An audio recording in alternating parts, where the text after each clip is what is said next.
Hi friends, welcome to Annie's kitchen. ನಾನಿವತ್ತು ಸೊಪ್ಪಿನ ಬೋಂಡ ಯಾವ ಥರ ಮಾಡೋದು ಸಿಂಪಲ್ಲಾಗಿ ಅಂತಲೂ ತೋರಿಸ್ತೀನಿ. ಮೊದಲಿಗೆ ನಾನಿಲ್ಲಿ 5 ಥರದ ಸೊಪ್ಪು ತೊಗೊಂಡಿದ್ದೀನಿ. ಮೊದಲಿಗೆ ನಾನಿಲ್ಲಿ ಪಾಲಕ್ ತೊಗೊಂಡಿದ್ದೀನಿ. ಪಾಲಕ್ 1 ಹಿಡಿಯಷ್ಟು ತೊಗೊಂಡಿದ್ದೀನಿ. ಕೊತ್ತಂಬರಿ ಸೊಪ್ಪು ಅಷ್ಟೇ 1 ಹಿಡಿಯಷ್ಟು ತೊಗೊಂಡಿದ್ದೀನಿ. ನೆಕ್ಸ್ಟ್ ಮೆಂತ್ಯ ಸೊಪ್ಪು ಅದು ಕೂಡ 1 ಹಿಡಿ ತೊಗೊಂಡಿದ್ದೀನಿ. ಸಬ್ಸಿಗೆ ಸೊಪ್ಪು ಅದು ಕೂಡ 1 ಹಿಡಿ. ಕರ್ಬೇವಿನ ಸೊಪ್ಪು ಸ್ವಲ್ಪ ತೊಗೊಂಡಿದ್ದೀನಿ. ಸೊ ಎಲ್ಲ ಸೊಪ್ಪು ಹಾಕ್ಕೊಂಡು ನಾವು ಯಾವ ಥರ ಸೊಪ್ಪಿನ ಬೋಂಡ ಮಾಡೋದಂತ ನೋಡೋಣ. ಸೊ ಮೊದಲಿಗೆ ಎಲ್ಲ ಥರ ಸೊಪ್ಪನ್ನು ನಾವು ಒಂದು ಬೌಲ್ಗೆ ಹಾಕ್ಕೊಳ್ಳೋಣ. ಸೊ ಇದಕ್ಕೆ ನಾನಿವಾಗ ಒಂದೇ ಒಂದು ಈರುಳ್ಳಿ ಚೆನ್ನಾಗಿ ಸಣ್ಣದಾಗಿ ಕಟ್ ಮಾಡ್ಕೊಂಡಿರೋ ಈರುಳ್ಳಿ ಕೂಡ ಹಾಕ್ಕೊಳ್ತಾ ಇದ್ದೀನಿ. ತುಂಬ ಟೇಸ್ಟಿಯಾಗಿರುತ್ತೆ, ತುಂಬ ಚೆನ್ನಾಗಿರುತ್ತೆ. ಸೊ ಇದಕ್ಕೆ ಒಂದೇ ಒಂದು ಹಸಿಮೆಣಸಿನ್ಕಾಯಿ ಹಾಕ್ಕೊಳ್ತಾ ಇದ್ದೀನಿ ಖಾರಕ್ಕೆ. ನೀವು ಬೇಕಾದರೆ ಇನ್ನೂ 2 ಕೂಡ ಹಾಕ್ಕೋಬೋದು. ನಾನು ಖಾರ ಎಷ್ಟು ಬೇಕೋ ಅಷ್ಟು ಕೂಡ ಮಾತ್ರ ಹಾಕ್ಕೊಂಡಿದ್ದೀನಿ. ಸೊ ಇದಕ್ಕೆ ಸ್ವಲ್ಪ ಒಂದು ಅರ್ಧ ಟೀ ಸ್ಪೂನಷ್ಟು ಓಂಕಾಳು ಮತ್ತು ಅರ್ಧ ಟೀ ಸ್ಪೂನಷ್ಟು ಜೀರಿಗೆ. ಓಂಕಾಳು ನಿಮಗೆ ತುಂಬ ರುಚಿ ಕೊಡುತ್ತೆ. ಸೊ ಜೀರಿಗೆ ನಿಮಗೆ ಜೀರ್ಣ ಆಗುತ್ತೆ. ಸೊ ಹಸಿಮೆಣಸಿನ್ಕಾಯಿ ಹಾಕಿದ್ರಿಂದ ನಾನಿವಾಗ ನಿಮಗೆ ಅಚ್ಕಾರದ ಪುಡಿ ಅದಕ್ಕೆ ತಕ್ಕಂತೆ ಸ್ವಲ್ಪ ಹಾಕ್ಕೊಳ್ತಾ ಇದ್ದೀನಿ. ಎಷ್ಟು ಬೇಕೋ ಅಷ್ಟು ಮಾತ್ರ. ಸೊ ಇದಕ್ಕೆ ರುಚಿಗೆ ತಕ್ಕಷ್ಟು ಉಪ್ಪು ಕೂಡ ಹಾಕ್ಕೊಳ್ಳೋಣ.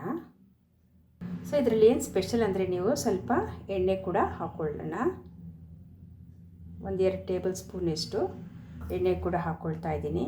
ಸೊ ಬನ್ನಿ ಇವಾಗ ಚೆನ್ನಾಗಿ ಮಿಕ್ಸ್ ಮಾಡ್ಕೊಳ್ಳೋಣ. ಸೊಪ್ಪಿನ ಬೋಂಡ ಮಕ್ಕಳು ಕೂಡ, ನೀವು ಸೊಪ್ಪು ತಿನ್ನದೇ ಇರೋರು ಕೂಡ ಈ ಬೋಂಡಲ್ಲಿ ತುಂಬ ಚೆನ್ನಾಗಿರುತ್ತೆ. ತುಂಬ ಪ್ರೋಟೀನ್ ಯುಕ್ತ ಆಗಿದೆ. ಪಾಲಕ್ ಹಾಕಿದ್ದೀನಿ, ಮೆಂತ್ಯ ಹಾಕಿದ್ದೀನಿ, ಸಬ್ಬಕ್ಕಿ ಸೊಪ್ಪು ಕೂಡ ಹಾಕಿದ್ದೀನಿ. ತುಂಬ ಟೇಸ್ಟಿಯಾಗಿರುತ್ತೆ. ಸೊ ಇವಾಗ ಇದಕ್ಕೆ ನಾನು ಅಕ್ಕಿ ಹಿಟ್ಟು ಹಾಕ್ಕೊಳ್ತೀನಿ. ಸೊ 1 ಟೇಬಲ್ ಸ್ಪೂನಷ್ಟು, ಒಂದು ಗರಿ ಬರೋಕ್ಕೋಸ್ಕರ ಅಕ್ಕಿ ಹಿಟ್ಟು ಹಾಕ್ತೀನಿ. ಇದರಲ್ಲಿ ಏನಂದರೆ ಕಡಲೆ ಹಿಟ್ಟು ನಿಮಗೆ ಕಡಿಮೆ ತೊಗೊಳ್ಬೋದು. ಸೊ ಕಡಿಮೆ ನೋಡಿ ಒಂದು ಅರ್ಧ ಬೌಲಷ್ಟು ತೊಗೊಂಡಿದ್ದೀನಿ. ಸೊ ಚೆನ್ನಾಗಿ ಮಿಕ್ಸ್ ಮಾಡ್ಕೊಳ್ಳೋಣ.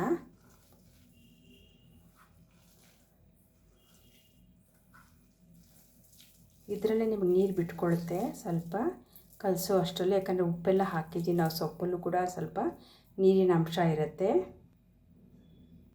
ಸೊ ಇವಾಗ ಇದಕ್ಕೆ ಸ್ವಲ್ಪ ನೀರು ಹಾಕ್ಕೊಳ್ಳೋಣ. ತುಂಬ ತೆಳುನೂ ಇರಬಾರ್ದು, ತುಂಬ ಗಟ್ಟಿನೂ ಕೂಡ ಇರಬಾರ್ದು. ಸೊ ಈ ಥರ ಬನ್ನಿ ಚೆನ್ನಾಗಿ ಕಲಿಸ್ಕೊಳ್ಳೋಣ ನಾವು.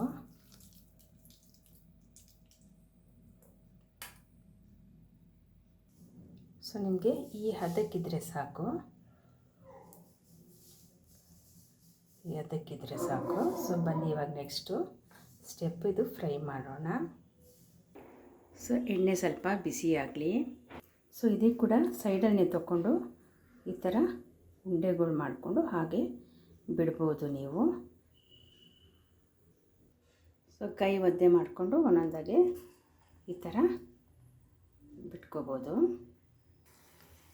ಸೊ ಈ ಥರ ಒಂದು ಹಾಕಿದ್ದೀವಿ, ಎಣ್ಣೆ ಬಿಸಿ ಆಗಿದೆ ಅಂತ.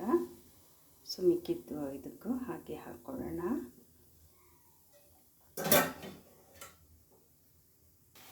ಸೊ ಮೀಡಿಯಮ್ ಫ್ಲೇಮಲ್ಲೇ ಮಾಡಿದ್ರೆ ಒಳಗಡೆ ಎಲ್ಲ ಚೆನ್ನಾಗಿ ಬೇಯುತ್ತೆ.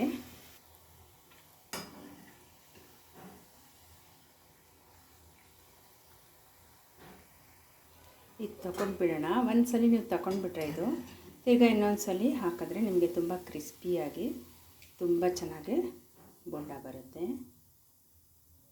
ಸೊ ಎಣ್ಣೆ ಎಲ್ಲ ಚೆನ್ನಾಗಿ ಹೀರಿದ ಮೇಲೆ ನೀವು ಕ್ಲೀನಾಗಿ ತೆಗೆದುಕೋಬೋದು. ಸೊ ಎಣ್ಣೆ ಸ್ವಲ್ಪ ಬಿಸಿ ಆಗಿದೆ. ಸೊ ಮೀಡಿಯಮ್ ಫ್ಲೇಮಲ್ಲೇ ಕ್ಲೀನಾಗಿ ಫ್ರೈ ಮಾಡ್ಕೊಳ್ಳೋಣ. ಸೊ ಒಳಗಡೆ ಎಲ್ಲ ನಿಮಗೆ ಚೆನ್ನಾಗಿ ಬೇಯುತ್ತೆ.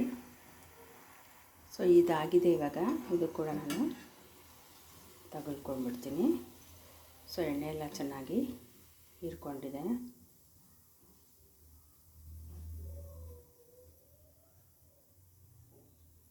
ಸೊ ಇವಾಗಿದು ಇನ್ನೊಂದ್ಸಲ ಇದೆಲ್ಲ ಹಾಕಿದ್ರೆ ನಿಮಗೆ ಕ್ಲೀನಿಗೆ ನಿಮಗೆ ಕ್ರಿಸ್ಪಿಯಾಗಿ ಬರುತ್ತೆ. ಬನ್ನಿ ಇದು ಇನ್ನೊಂದ್ಸಲ ಹಾಕ್ಕೊಳ್ಳೋಣ. ಸೊ ಇನ್ನೊಂದ್ಸಲ ಇವಾಗ ನಾನು ಹಾಕ್ಕೊಂಡಿದ್ದೀನಿ, ಇನ್ನೊಂದ್ಸಲ ಹಾಕ್ಕೊಳ್ಳೋಣ ಎಲ್ಲ ಕ್ಲೀನಾಗಿ.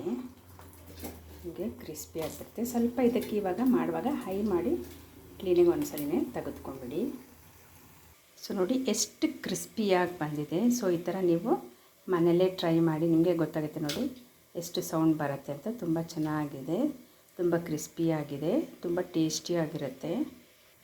ಸೊ ಒಳಗಡೆನೂ ಸಹ ಮೇಲ್ಗಡೆ ಕ್ರಿಸ್ಪಿ, ಒಳಗಡೆ ತುಂಬ ಚೆನ್ನಾಗಿರುತ್ತೆ. ಸೊ ಈ ಥರ ನೀವು ಮನೆಯಲ್ಲಿ ಟ್ರೈ ಮಾಡಿ. Thank you for watching. ನೀವು ಇಷ್ಟಪಟ್ಟರೆ ಲೈಕ್ ಮಾಡಿ, ಶೇರ್ ಮಾಡಿ, ಸಬ್ಸ್ಕ್ರೈಬ್ ಮಾಡಿ.